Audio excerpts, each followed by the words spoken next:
Hello, everybody. What a pleasure it is to welcome back the queen of Swedish crime. In fact, Sweden's best-selling author, Camilla Lackberg. She is published in 60 countries, probably has 20 million books in print, has written 10 books in her wonderful series. I'm going to try to pronounce this. She coached me, but I'll probably blow it. In Fjällbacka, with Erica Falk and Patrick Hedström. Do I have that right? Is it? Say Hedström for me.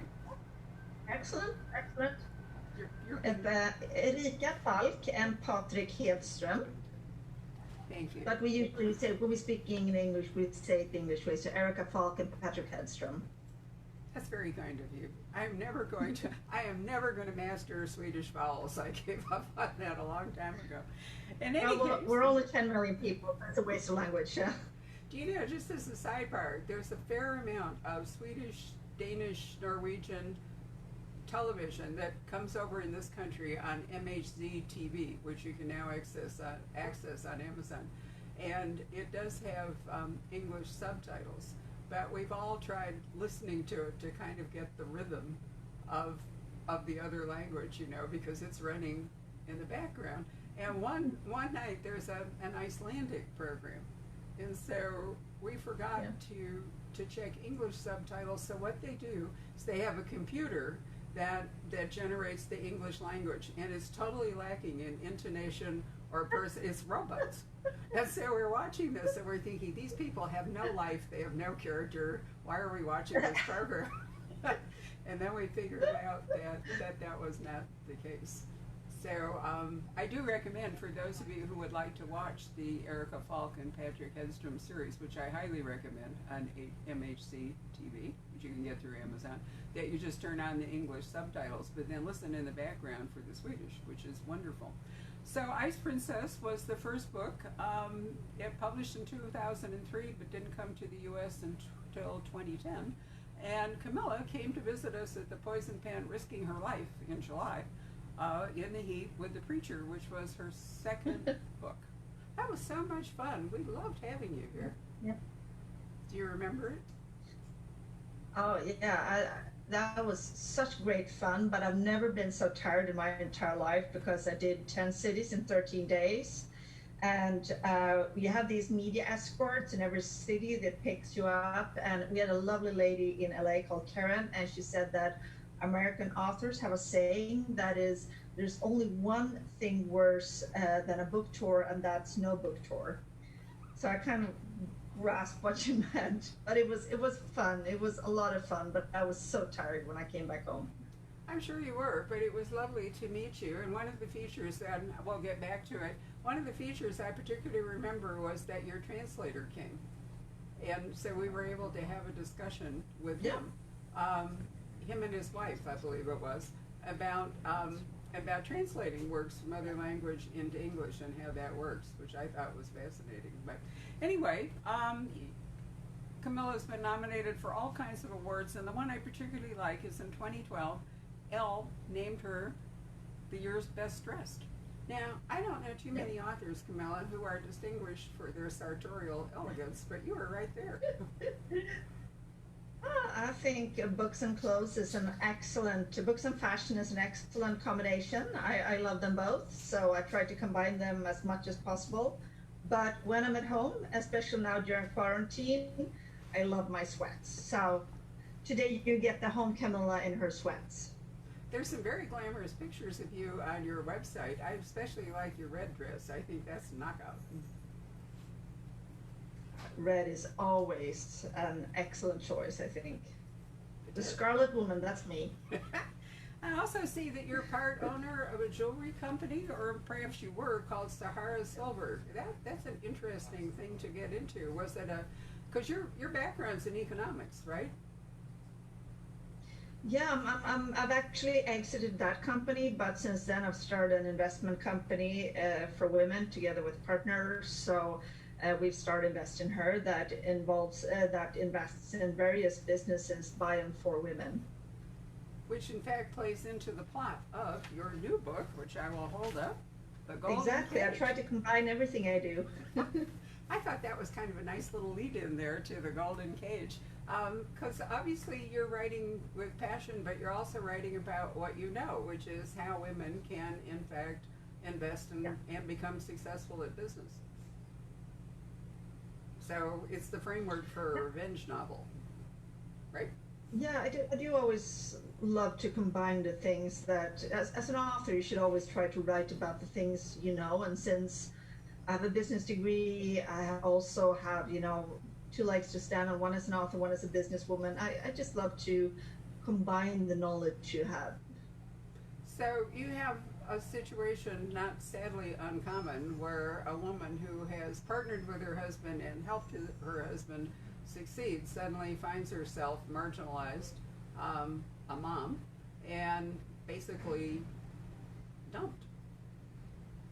I think, I'm actually just watching Dirty John season 2 with the Betty Broderick story, and I'm just finding myself nodding when I see her story unfolding. um, It doesn't very often end that badly, but I know it's a situation that has been very common in the US and in Sweden as well, where you put your husband through law school, through medical school, you take care of the kids, and in a divorce, you get left with nothing. yes. So, in part, the golden cage is the answer to what happens to a woman who finds herself in that position. Does she just roll over and become a victim, or does she find an interesting way to strike back?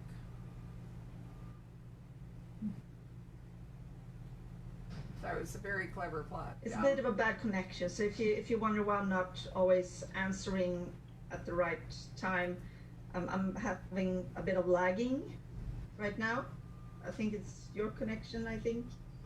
It might be. We're actually rolling into our monsoon season, and that always plays havoc with the monsoons here. We get them in the summer when it's so hot. So Yeah, we have a bit of lagging now with Wi-Fi, I think. okay. I don't Are we, know. are we back on? Do you want us to try to reconnect?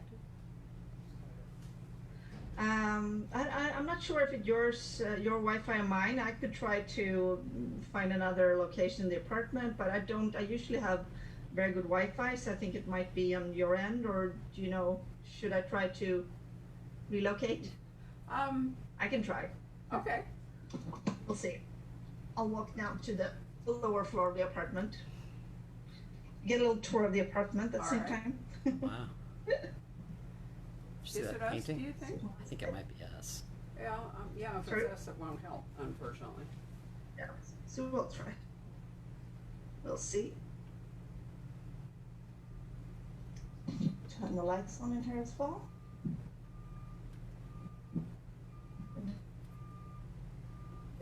Eller de ska prova det här.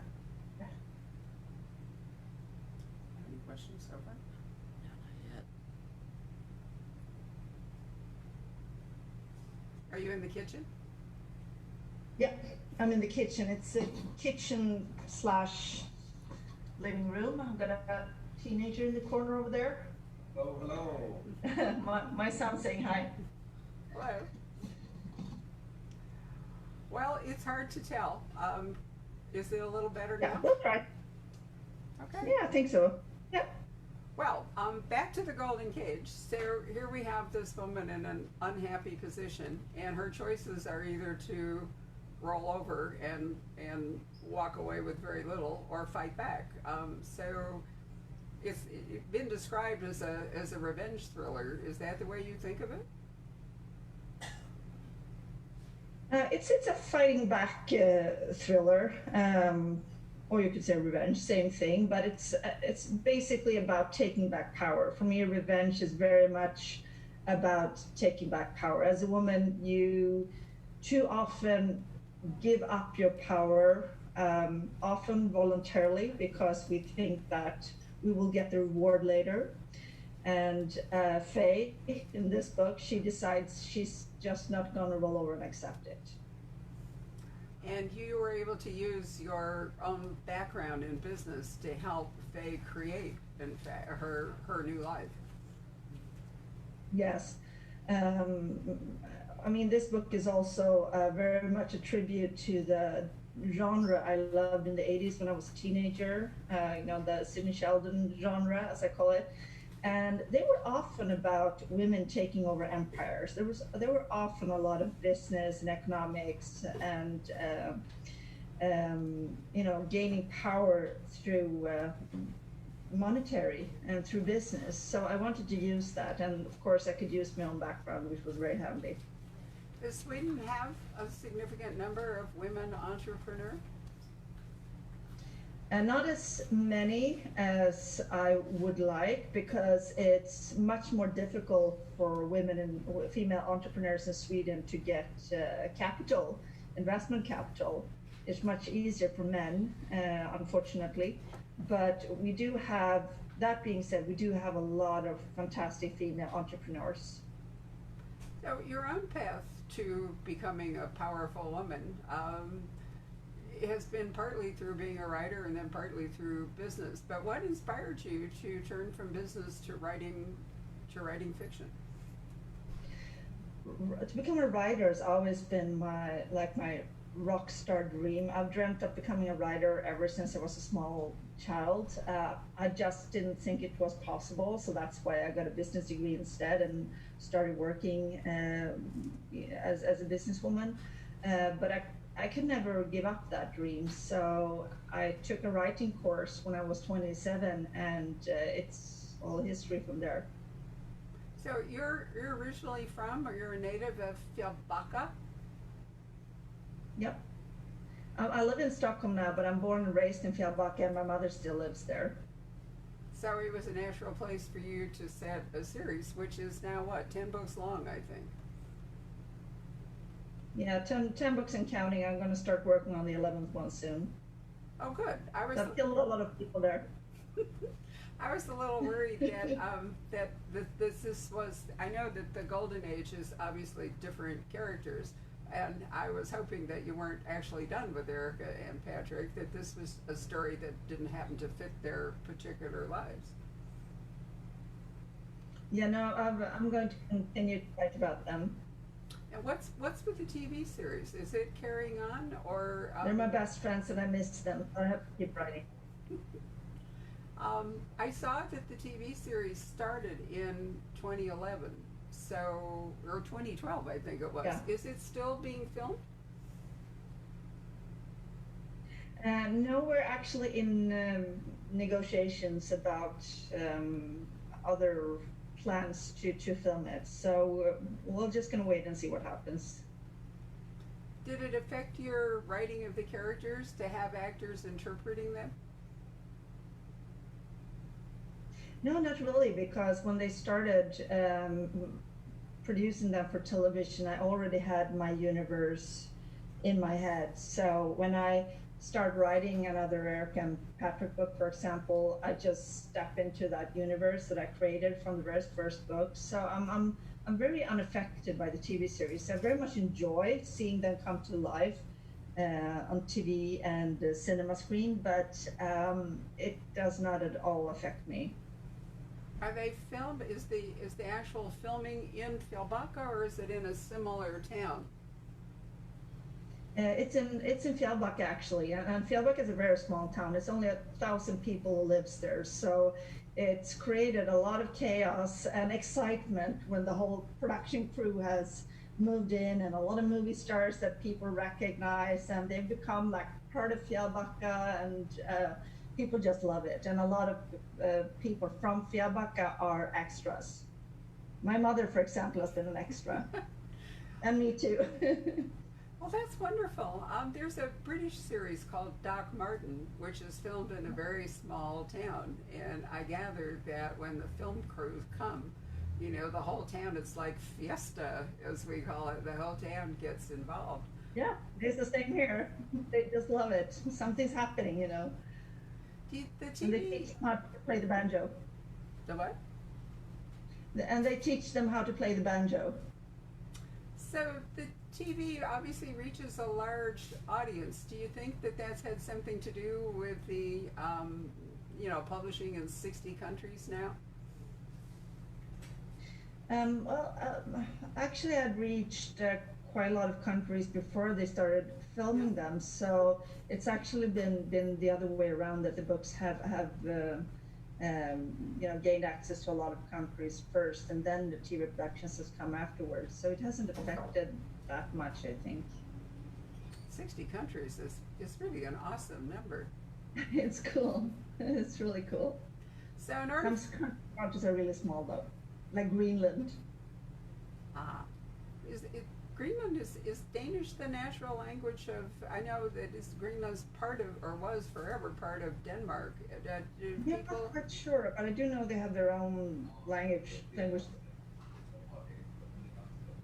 Yeah, okay. My teenage son is telling me now that the official language is Danish, but they have their own language.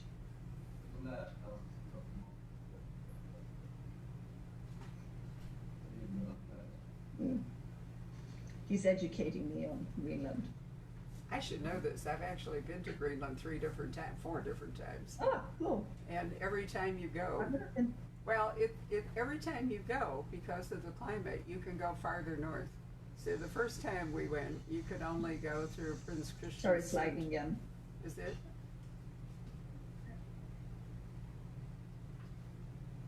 Yeah, now I hear you again. Okay.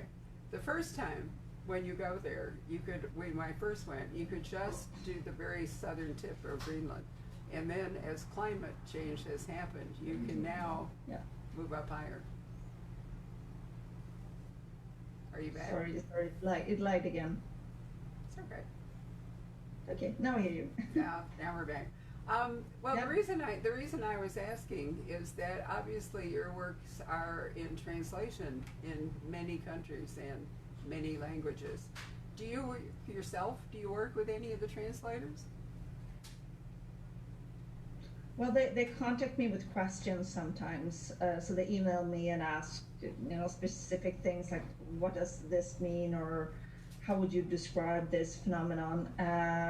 But it's quite rare actually that they contact me. So it's not often that I have anything to do with the translations. I thought when we met your translator here at your event that learning about how they work was really interesting. They are paid by, I'm trying to remember, they are not paid royalties, they are paid by the project or by the word, or Yeah. however that works. Yeah, something like that. So it's a very interesting field, and so difficult, I think, to get across the feeling of what you said in another language, in another culture.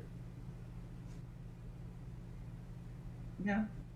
Do you read any of your works in other languages yourself?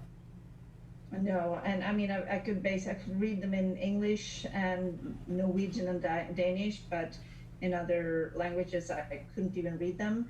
But one thing that's always so interesting is that they always send me a copy of every translated version of the books, and I could get I could get The Preacher in Finnish, and it's 300 pages long, and then I get it in Polish, and it's 600 pages long, and I'm like, what have they done? Who has added what? Who has taken what out of the book? But you just have to.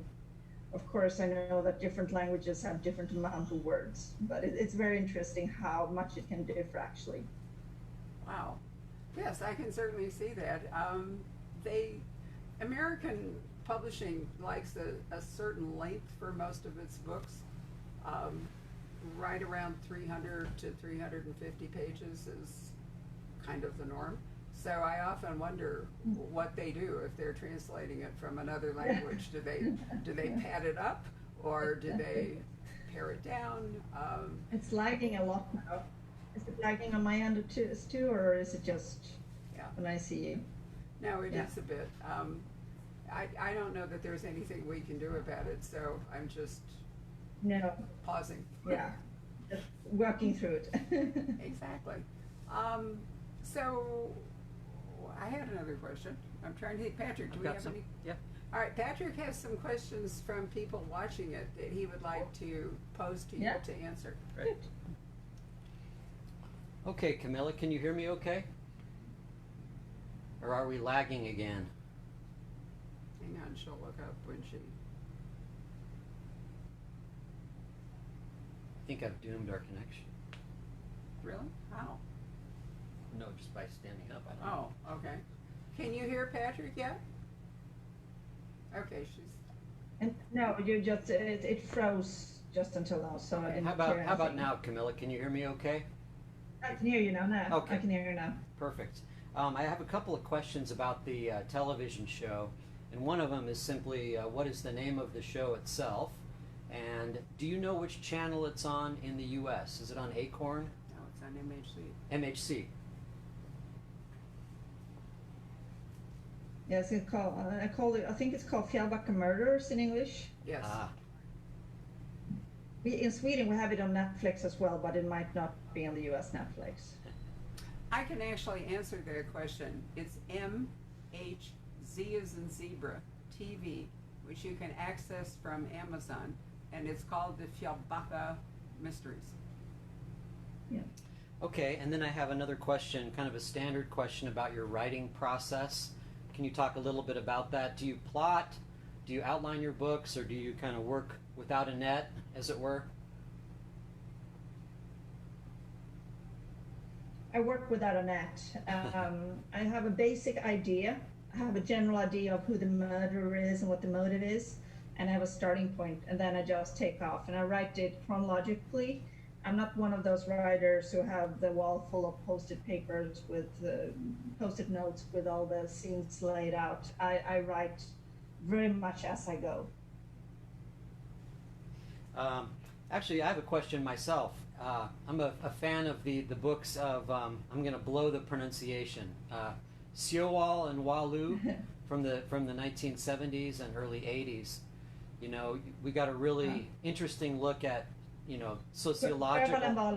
Is that how it's pronounced? Okay.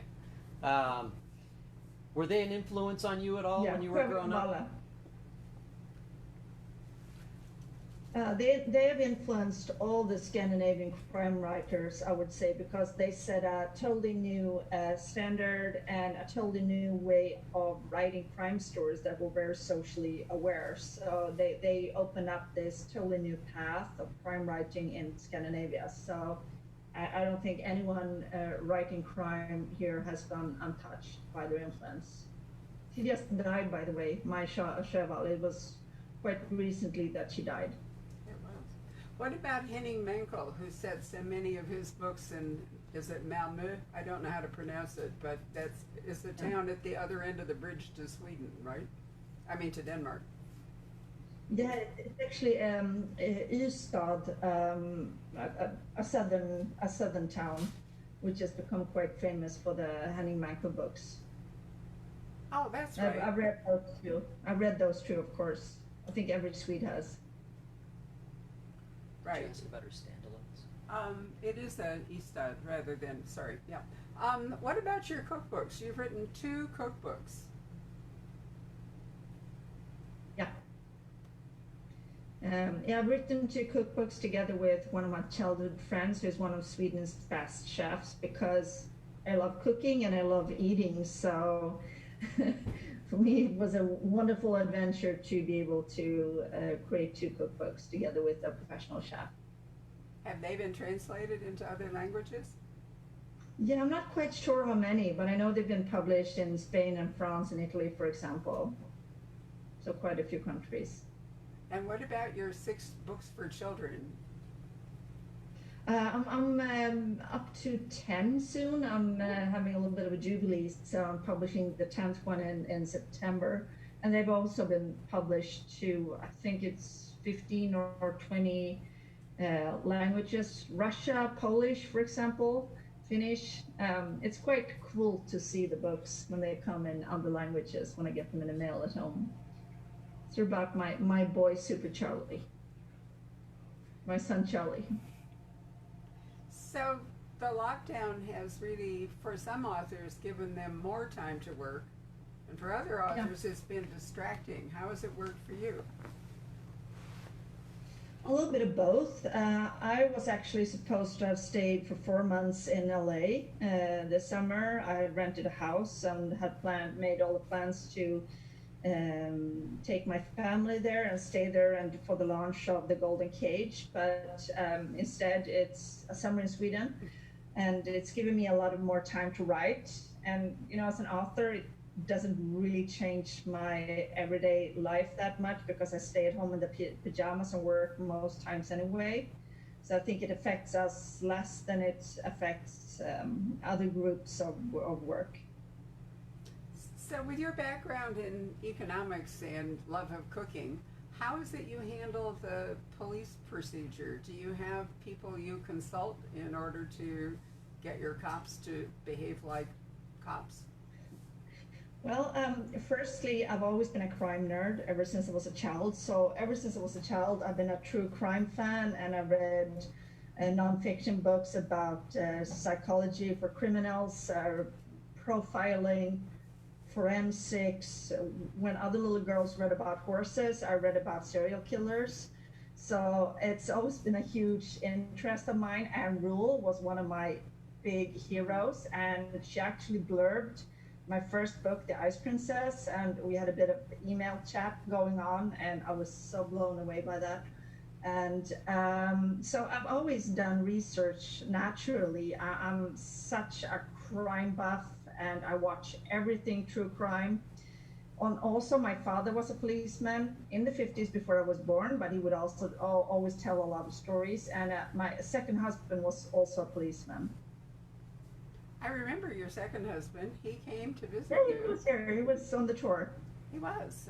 And I remember thinking how handy it was to have a policeman in the family. Very, very handy. It was indeed. Now I've married an MMA fighter instead. That's very handy too. I always feel very safe and protected. So is he still serving as a policeman? My second husband, yes, he is. He's still a policeman in Stockholm. Wow. Well, any other questions, Patrick? Yeah. Wait. One Yeah. more? Two more? Okay. Yeah, question is, are there any other Swedish crime novelists that you would recommend? Maybe some that aren't very well known. Oh, there are tons of them. I'll try to pronounce the names slowly because sometimes they're a bit difficult. One is Emily Schapp, and then we have Marie Ljungstedt, Åsa Larsen. There's a Danish one I would like to recommend as well, Sarah Bladel. She's done quite well in the States. And Håkan Nesser is also a very, very good crime writer. We have one now that is new and up and coming called Mattias Edvardsson. His book is in Swedish it's probably called something similar in English. It's Just an Ordinary Family. It's excellent. Håkan Nesser has a new book out here. I'm trying to remember. It has an interesting title, which I'm blanking on, but I've always been very fond of him. And in fact, he too came to visit us one time. Very, very nice man, wonderful author. So we were delighted to have him. Oh, he's a lovely, lovely man. Very tall, lovely man. And then the couple that I'm trying to remember. Patrick, do you recall that Robert Englund was so Yes. taken with? And also the gentleman who took over the... Roslund and Hellström? I'll think... No. It'll come to me in a minute. This is a senior moment for me. I'm sorry. And also... David Lagercrantz? Yes. Who took over the Russian? Yes, David has been here. But And it's... Roslund and Hellström, the couple? No, not them. Yeah. It's another couple. Adler Olsen? No, it's not UC Adler Olsen either. Ledberg? Or shoot. No. Anyway, we've been fortunate that a number of authors from Scandinavia have come here, and unfortunately nearly all of them publish in the summer, which is a terrible time to visit Scottsdale. Kepler. What can I say? Oh, it's Lars Kepler. That's who it is. They write as Lars Kepler. Yes, exactly. Okay, they're very good. Yes. Stopper is excellent. Yep. So we've been, and yet somehow none of us have improved our Swedish, which is really too bad. You're going to be fluent soon. No. And we've also been lucky that Ragnar Jonasson has been here from Iceland. And he had the same connection problem that you're having when we did a recent event. Yeah. Somehow it just froze a bit. But he's a lovely writer. Very nice guy. Yep. So Very good. yeah, that's it for questions. In that case, Camilla, I'll spare you any more freezing and say thank you very much for spending some time with us today. Thank you for having me. It was lovely. And we hope that when we get to after with a capital A, that you will be able to come to the U.S. and do a book tour. I hope so too. I hope so too. I miss America. Well, we certainly miss you. Thank you all for joining us this afternoon. We appreciate it, and we wish you a very good day.